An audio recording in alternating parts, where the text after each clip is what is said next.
Bienvenue à tous dans ce grand journal. Au sommaire, Mali-France, saisine du Conseil de sécurité de l'ONU. Le flou sur la réunion d'urgence, il s'agit de celle demandée par le Mali depuis le 15 août dernier, après recoupage de faits qui prouvent que la France a été en soutien pour les groupes djihadistes pendant la présence de la force Barkhane sur le territoire.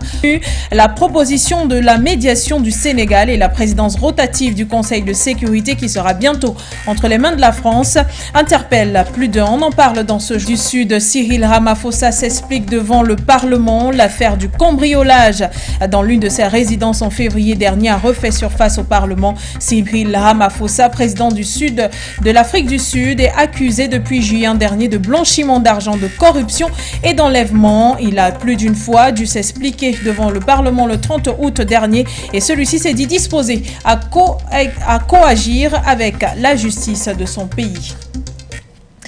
Mesdames, Messieurs, voilà pour les titres. Bienvenue à cette édition du Grand Journal sur For You Télévision, également retransmis sur For You Radio 96.3 FM.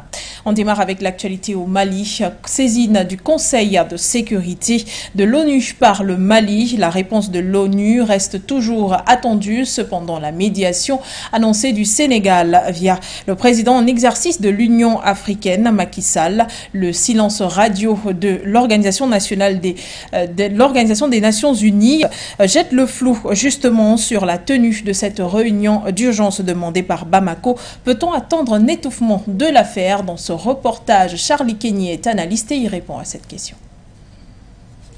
Le Mali a accusé la France de violation de son espace aérien, de soutenir indirectement et directement les groupes djihadistes sur son sol et d'espionnage. Celui-ci a d'ailleurs saisi le Conseil de sécurité le 15 août dernier dans l'optique de l'organisation d'une réunion d'urgence pour exposer les faits.